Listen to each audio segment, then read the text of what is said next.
What to do when you lose a deal. That's the topic of today's show. This is Todd Toback, and I want to welcome you to the No Limits Real Estate Investing Podcast. Whether you are looking to do your first real estate wholesale deal and you're scratching and clawing your way to your first paycheck, or you have a business that's making money, but you're looking to scale it and have a business that throws off cash month after month after month without your personal day-to-day involvement, then this is your place.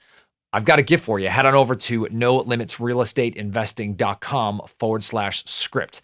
And there I'm going to give you the tool that I've used to lock up over 1,300 deals in my company, and the tool that thousands of the country's best investors have used to lock up tens of thousands of deals. So head on over to nolimitsrealestateInvesting.com/script. And this is the exact script that we use line by line, word for word, tone for tone, that you can use right now to start locking up deals. It's going to give you the confidence and direction.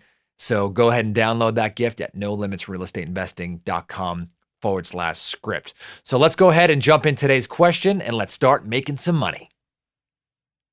Hey, Todd. This is Nakib. I'm in the North Carolina, South Carolina market. Yeah, so I did have some good news to share as well before I got started with my question. I bought the course about 3 weeks ago, and I did have some leads, but it helped me convert it. So that week I was able to lock up 3 contracts, 2 of which were directly related to implementing what you teach in the course, about compressing the timeline and then just overcoming objections and then getting the verbal commitment. So I was able to implement that. So that was great. But yeah, so on to my question. I had a lead where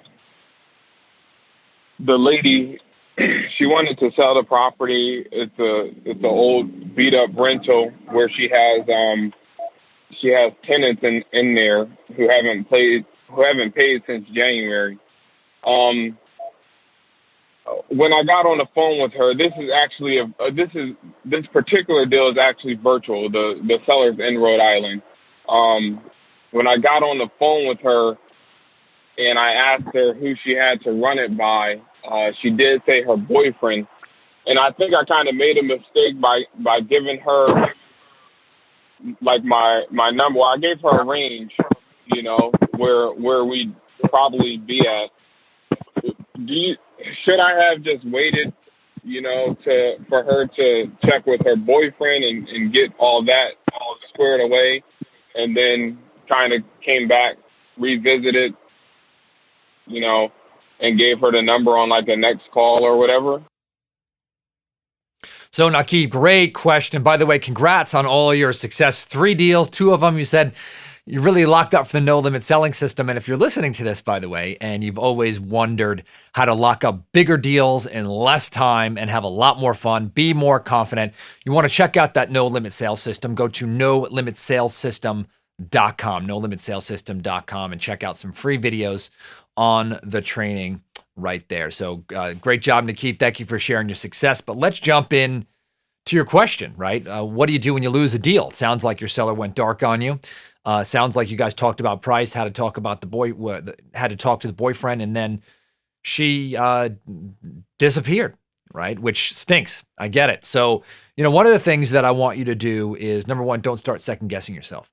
Is sometimes sellers go dark, and I don't care how long you've been in business. This is just part of the business. So you want to try to avoid that, but don't beat yourself up and second guess every decision that you've made along the way. It's easy to do that. When I look back on a sales call, or I'm training a acquisition specialist on a sales call, I say, okay, what are the 1 or 2 things that we could have done better? But again, I don't catastrophize the whole thing. So I wrote down some notes here. Hopefully, that this can help you. But number 1 is don't regret the decisions that you made on the call. See if you could have done something better. See if you've deviated from the sales system and how you can course correct. The next thing that I'm going to tell you is that when you are doing deals virtual, and by the way, I love doing deals virtual. I love doing deals in person, right? However you can get that contract, but it does have some disadvantages, right? That is, sometimes you're on the phone with a seller, everything sounds great, and then they go dark and you can't get them back on the phone, right? That's rough. The advantage to that is, hey, you don't have to drive out there. You can do deals in any, county or state, and that's really easy. You should just know that that is one disadvantage of that part of the business. But I don't want you to assume that the issue of you naming the price or giving a ballpark or a soft pass on the phone was the issue. We don't know that, right? So that's very, very important. I always like to set a feeler out there if I'm the one on the phone. Now, me particularly, I'm not on the phone much these days, right? I listen to our acquisition specialist phone calls and help them out, right? But what I like to do is kind of debrief. And so what I would have done on this call is if the seller, for whatever reason, said she had to talk to her boyfriend, right? I would have made sure that I would set a verbal commitment, right? We've talked about this in the no limit selling system on what day that we're going to talk next and what we're going to talk about, right? If or not the boyfriend is going to be on the phone and if she has any issues, right? So one thing I would say is, hey, is there anything that we need to talk about, or is there anything that you're uncomfortable with that we need to just get out in the open before we talk next? No? Okay, great. Well, why don't we set an appointment tomorrow, 10 a.m., and we'll meet and you'll let me know yes or no in the price. And by the way, if this is not a fit, right, feel free to text me no or call me, to show up and say, I'm not a fit, right? But get very, very clear on the date and time you're going to talk next and what is going to happen. Is the seller always going to keep that? No, right? But you're going to increase that show up rate by 70 or 80%, right? Now, the boyfriend, okay, is it possible? If possible, you want to get him on the phone if he's involved in the decision. Now, this is not a husband or a wife. It's not a spouse. So it's not necessary that they're going to be on the phone. But one thing that I might have done is said, oh, great. So your boyfriend's involved in the decision. Let me ask you, do you absolutely 100% need his blessing to do the deal? Right? It sounds like he's driving the decision. So I might actually do something called a negative mismatch and kind of see if she's using that as a smoke screen, because a boyfriend-girlfriend relationship sometimes doesn't usually equate to, two people making the decision on the house, because it is her house.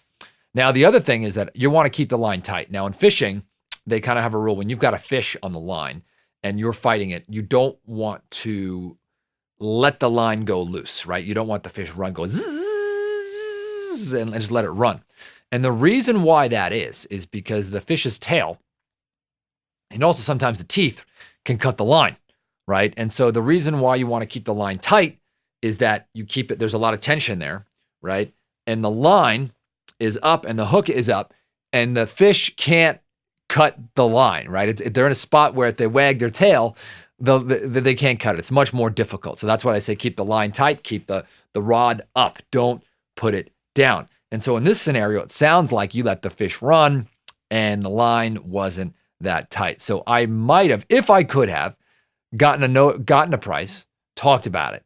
And then I would have, if we agreed to something, get a notary out there. If you're doing business virtually, you want to get a good notary on your team. Check out 123notary.com, by the way. Great place to find a notary. They're not an affiliate of ours. 123notary.com. Put in your zip code and it'll pop out a notary. And you can do some deals there. All right. Now, sometimes sellers go dark. I mean, that's just a part of this business.